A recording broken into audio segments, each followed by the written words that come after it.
Yo, what's up guys, welcome back. Next match, Cross-Banlist Cup. So, fourth match. Bottom part, right? Bottom bracket, the more broken decks, more recent decks. We have two underdogs here in this group.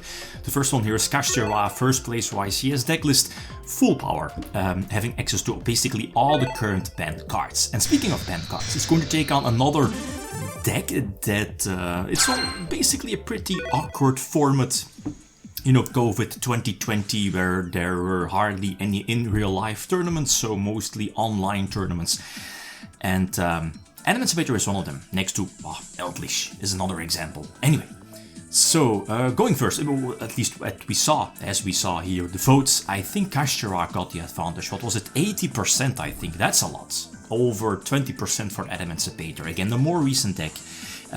Important is that both decks having access to Nibiru in the main deck, first game, going first, going second, you know what I mean, pre-sighted. And obviously you want to play not into Nip, as in you want to respect Nip for both decks. Both decks are weak-ish to Nip, but I mean they can play around it. And looking at Kashtira, they can definitely play around it. Summon number 4 put out the Arise Heart, and then having hand traps what is the set? Book of Moon? I think the set is Book of Moon.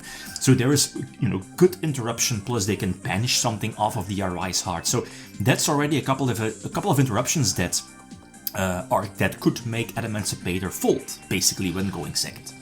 And, you know, not play into Nip. Same counts for Adamancipator. Even though Adamancipator does have, what is it, the Kwakimeru Guardian, this one that, you know, basically let you play into Nip. If you're able to extend, but here this opening move, let's see. We got Shifted, but Shifter is ridiculous. But there is a more ridiculous card, and that's Imperial Order. The card just says screw over your opponent, so no spells, and that's kind of big against something like Kashtira. So I'm honest. With the order here, we are able to dodge. We are able to stall the extra turn. I guess, you know, make the shifter null and void, basically.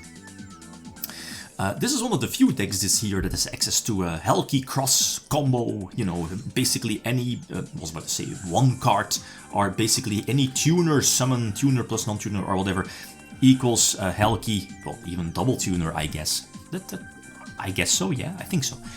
I mean, any cards leading towards Helki is full combo, and as you know, Helki is full Adamancipator combo because you can go for Reptide, I believe the name is, the level 6 Wind that can potentially pivot. I mean, the chances are much higher compared to the regular Adamancipator monsters, because as you know, what is it, they cannot reveal tuners or special summon revealed tuners, but Reptide can, so that's the much better effect.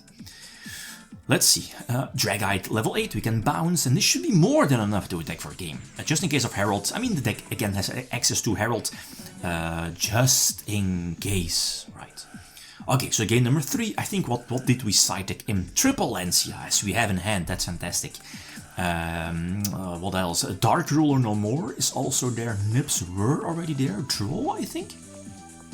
Is Droll there? I think so, yeah, Droll is also there, so there's a lot of cards, but the problem here is we're getting Shifted again. Doesn't matter, it's Shifter. Here in this case, I don't think it matters that much, because I think we lost our Helki because of Unicorn. Yeah, Unicorn during our turn. Helki is definitely one of those cards you want to rip from your opponent's extra deck as soon as possible. And this one, what is it? Diable? What is it? 3 years ago? Destroy your opponent's main deck. Destroy their monster zones. Like, speaking of like a toxic deck, Kashtira is definitely up there as well. I guess one of the more toxic decks. Prevent your opponent from playing the game, but shutting them down, shutting them off of playing the game by blocking the monsters, or let's say if you're playing against Labyrinth, blocking the spell and trap card zones. Like, that's not really healthy gameplay. Again, they're just not forced to play into Nip. I could actually side deck out Nip now that I think of it. Like, there's no way that they're playing into Nip. Okay, so let's see.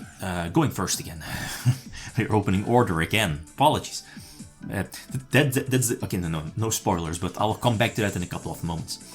So, going for Granite first to try to search Block Dragon. If it's getting negated, like if there's Nip, GG, game over.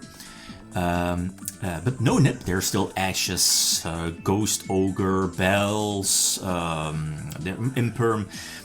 So 1 Imperm is fine. 2 Imperm, at least they definitely need the other negation. Otherwise, you know, Helki Cross will just resolve. And that's again full combo, like this. So I guess now the question here is, what's our desired end board? Masquerina into Unicorn. Little Knight wasn't there. Feels awkward because, you know, Kashtira can just keep special summoning if they have the monsters right. So Kashtira, at least Masquerina into Unicorn feels awkward. And thanks to Union Carrier, yeah, that's the name, the link too. Even though Granite was negated, we are able to indirectly search Block Dragon thanks to Union Carrier. But important, the Block Dragon cannot be summoned, I think, in the same turn. I think so. So I think this is an okay end board, like a big Eppo, a bigger Eppo that's not, you know, like getting destroyed off of one cash effect. And then Boral Savage for the Omnication, but Order definitely helped out. I mean, okay, we still had the Ash also. Didn't matter though. I side-decked out the Buster Lock, by the way. I mean, we need more stuff for Shifter and stuff like that. So let's see, this should be more than enough, right? Yeah, we still have our Boral Savage negate just in case of Nip, if I'm not mistaken. Go for Masquerina, basically giving more more space to play. We know that one is there. We're not negating that and, you know, getting nipped afterwards, so let's just still main phase 1, use Regai, bounce, and attack for a game. So 2-2. Relatively close, but okay, going first again. Still no Dark Ruler no more, no Trolls. Troll would have been fantastic, fantastic. That would have maybe made them forced to play into Nip, or they probably did not have the fuel to play into Nip after a Troll. So I have to hope that like the 6th card here is Dark Ruler. It's not, it's another normal summon, and that hurts a lot. Because next to Arise Heart, they might have hand traps. We see Snip and the continuous spell, this is their monster reborn, and another back row, you know, Book of Moon, and I believe it's an Imperm as well. So there's no way we were able to battle it out through that. Maybe with like Dark Ruler to shut down Arise Heart and Unicorn as well, to prevent them from destroying the extra deck, and then go from there. But the problem was the Book of Moon. Let's see. Yeah. Even through Book, let's say we Dark Ruler there, and maybe we would have been able to play, maybe go for Helki, right? But I'm not so sure if it mattered that much, so no way that we're getting through this.